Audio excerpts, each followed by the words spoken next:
I am Nelson McCoy. I'm the executive director and the founder of the Center One Foundation. So, when you had the original iteration and inspiration for the Center One Foundation, what was running through your head?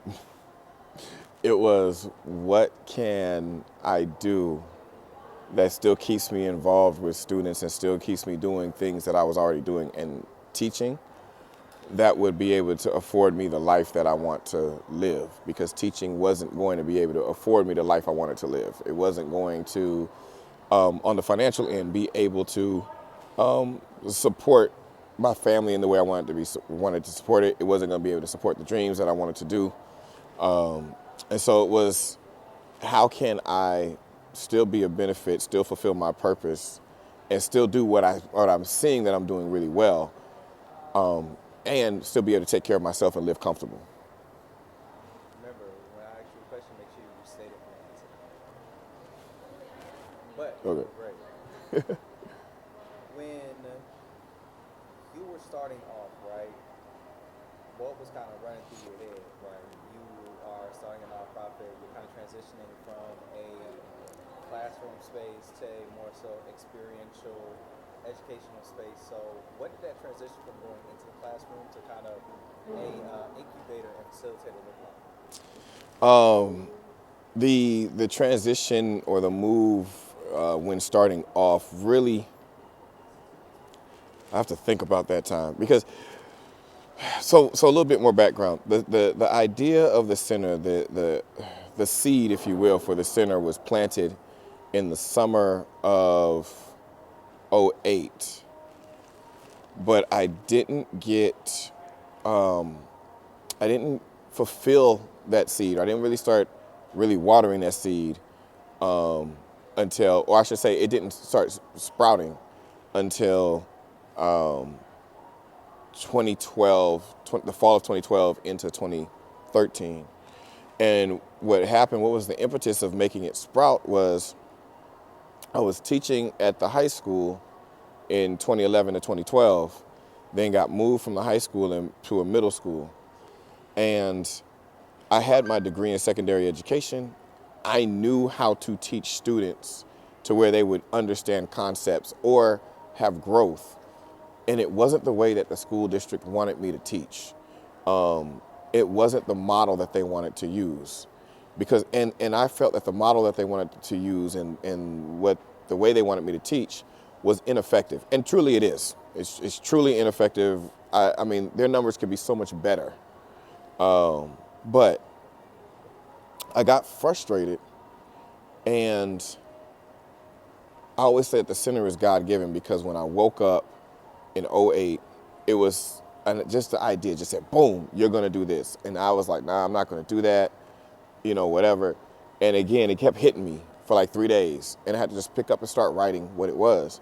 So come 2012, it was, I gave you an idea and a vision, but I see it's too big right now. So let me give you a smaller version so you can build up. But you need to start moving on this. Otherwise, you're going to be stuck in this. And that really pushed me. So it was from November to March.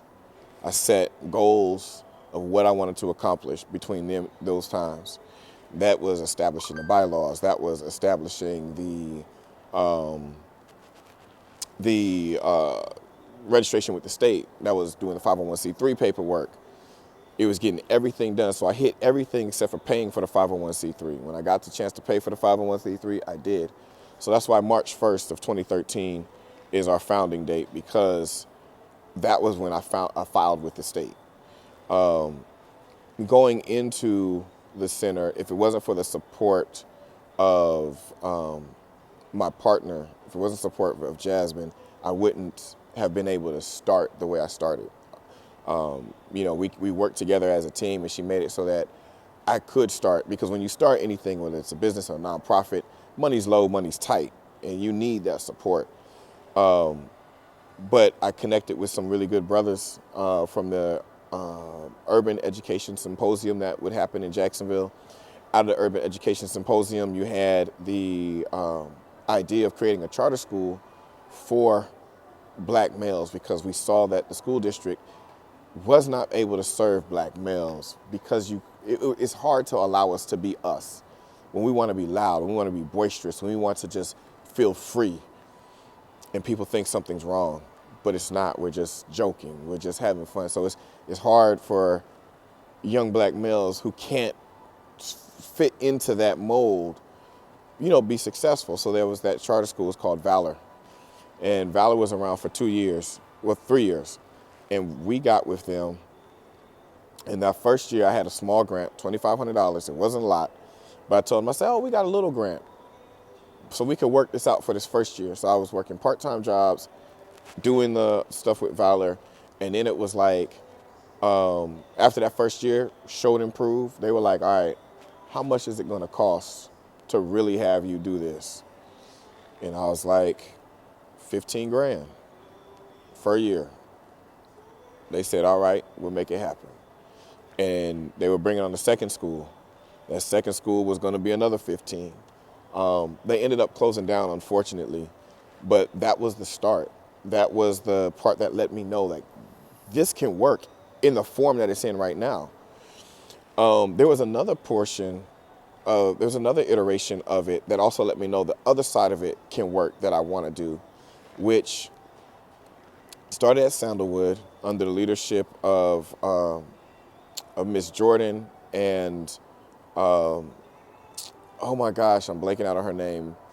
But anyway, the principal, I see her face.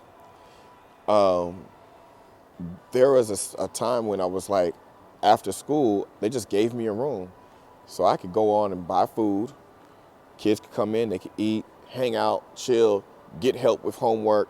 We could talk about college and all that, but it kept them out of trouble.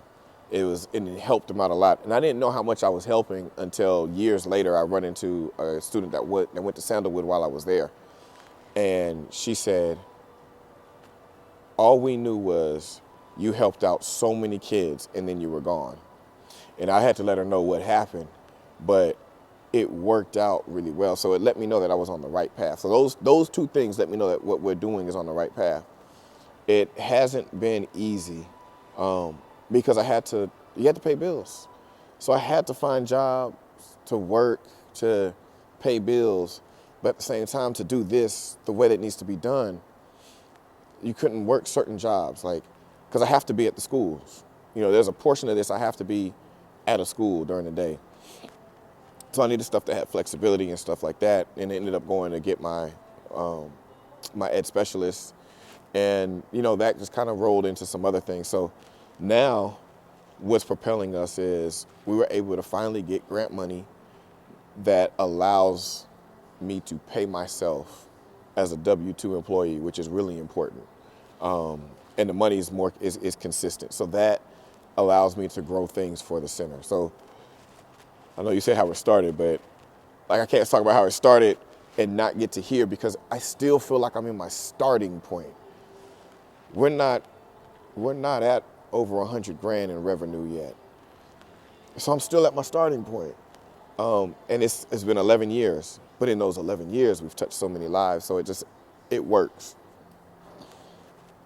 So as you look towards the future and you're looking for like that team to build around the center, what would you say has been the thing that's allowed you to know, okay, I need this person for this and this person for this, that has allowed you to be like, all right, cool, when I get these people, I know where to place them? Knowing who you need, when you need them, where you need them is crucial. I don't know. The true answer is when you're starting out the nonprofit, you are the nonprofit. So you have people that come in and help out, right? I have a director of operations who we would bounce ideas off of and stuff.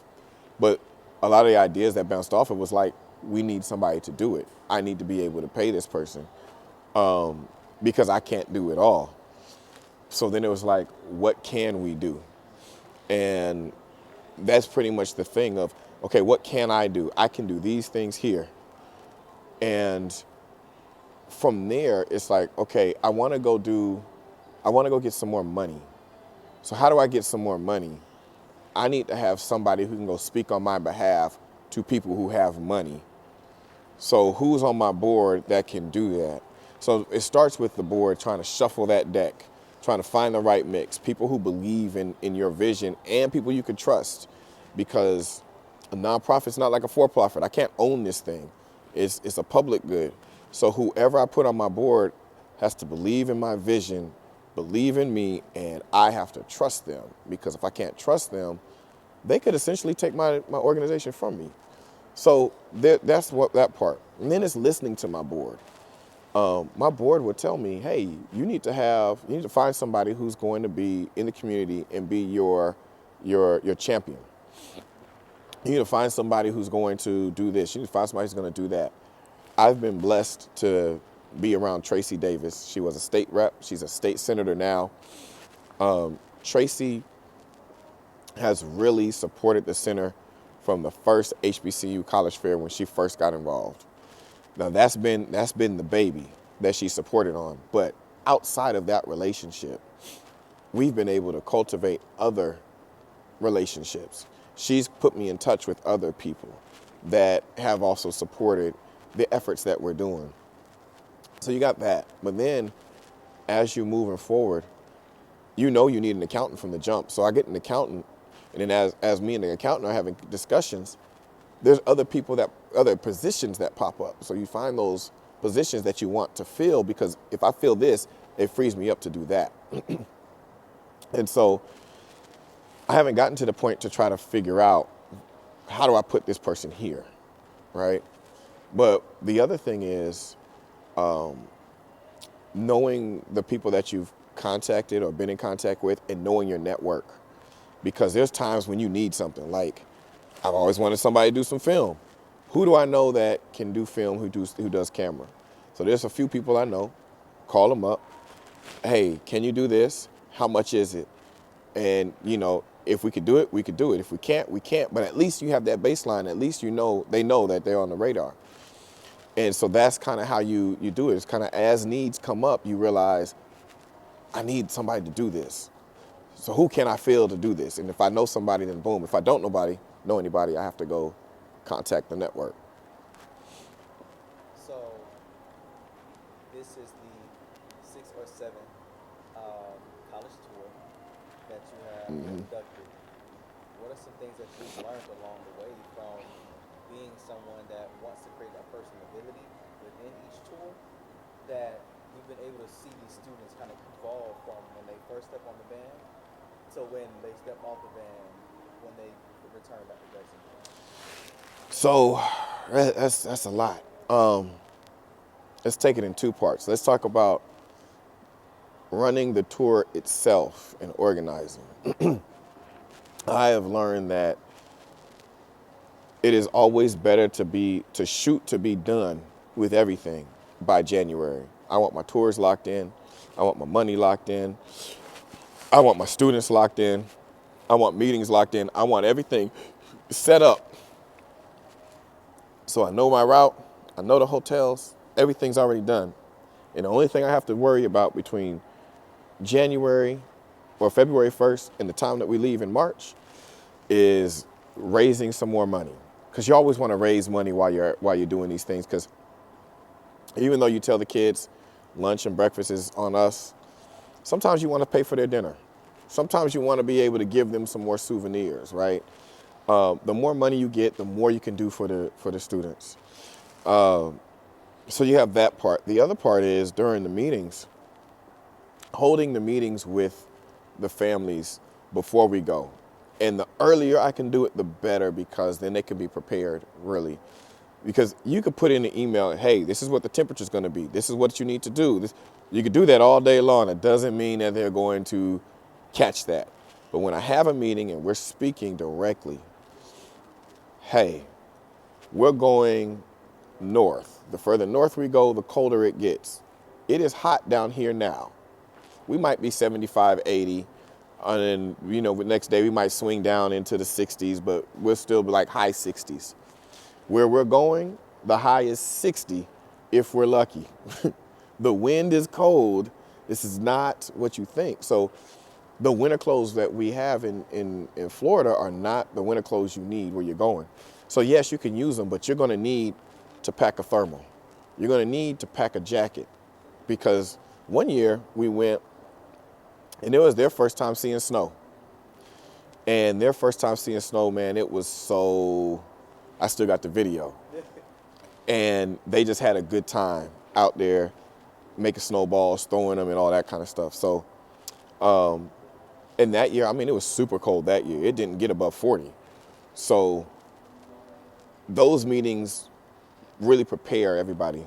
The other thing was that point about having a duffel bag, like pack everything in a duffel bag and a backpack.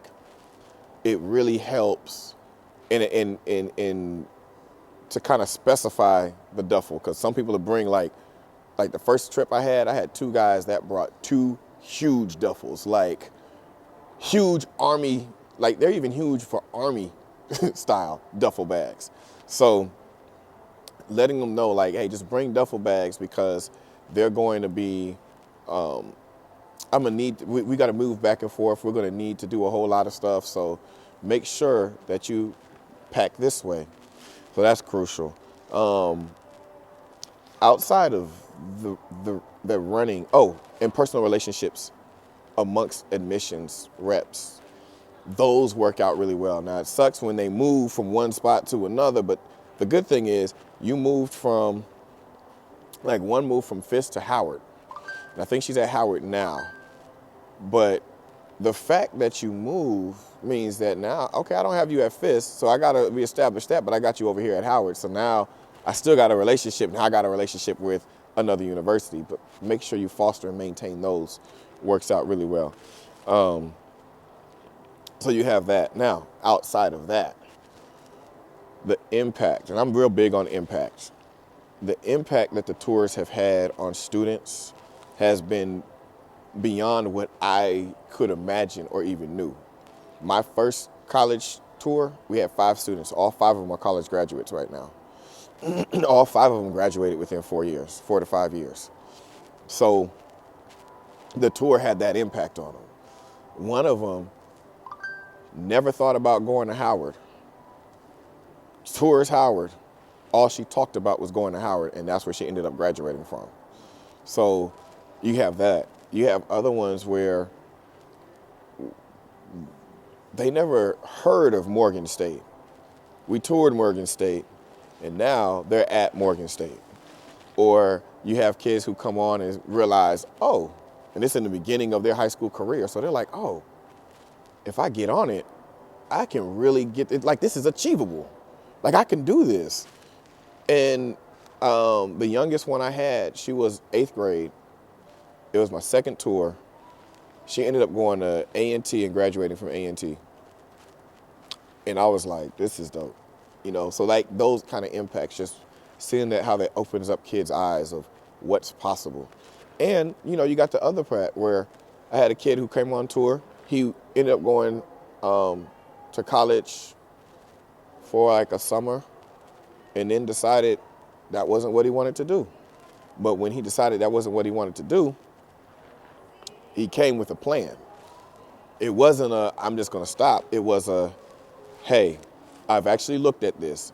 This is what I want to do. So I'm not going to continue moving in this direction. I'm moving in this direction. And he's moving in that direction, is really successful in the direction that he chose. So they know about making plans and carrying them out and following through, and that this is long term. You don't just think about today, but you think about, 4 or 5 years down the road. If I do this now, what does that mean down here? So the impact has been great. So we are about to do the final school for the tour, right? What would you say to current and future supporters about the reason why they need to support the Spring Break, not only the Spring Break College Tour, but the Sentimental Foundation's mission, vision, and the things that they do, not only in the community that's in Jacksonville, but all over the nation? The reason that you want to support, or the reason that we need support, $1 to the Center One Foundation turns into $1,000 scholarship for somebody somewhere. That has been pretty much the average. If we pull in $25,000, that's going to turn into that plus more for students, because we teach students how to go find money. We teach students where the opportunities are for them. Sometimes those opportunities are in state. Sometimes those opportunities are in the city. Sometimes those opportunities are across the country, but you have to be open to go find them. And that's just the trajectory of it. $1 turns into $1,000 scholarship for somebody every time. If you support a student on an individual level, my individual students through my Path to Dreams program, minimum $5,000 minimum when they leave our program. Minimum, they're going to have $5,000 because of the way we teach them how to find scholarships, how to apply, who to apply to, how to determine what college is good for you, right? Our students graduate within 4 to 5 years. Our individual students graduate within 4 to 5 years. Now, I know this one because I'm able to keep in touch with them. And they do it with minimal debt. I had a kid go into University of Kentucky, and he was able to get 2 scholarships off the jump.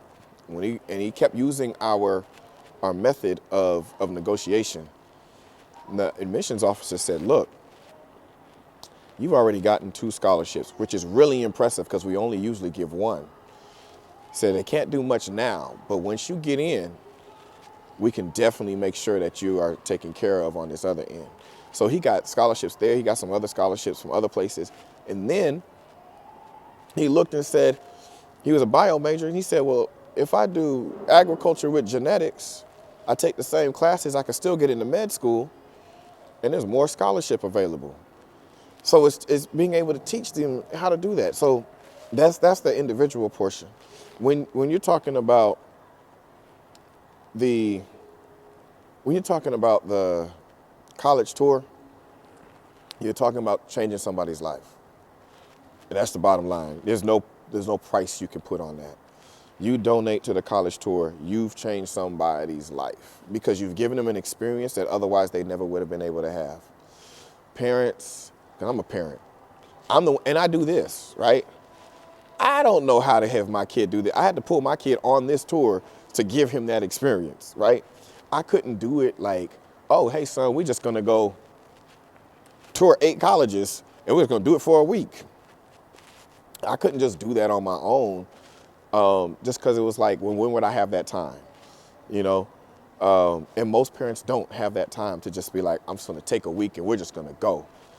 Let alone have the money, let alone have the time before to plan it out. Like, it takes a lot of planning to do this kind of stuff.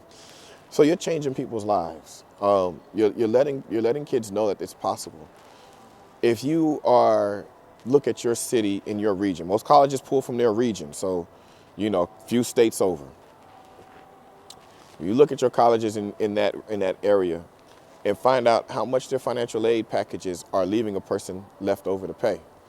If those packages are not under $5,000, then those students in that area need more opportunities. So they need to go find those opportunities somewhere else.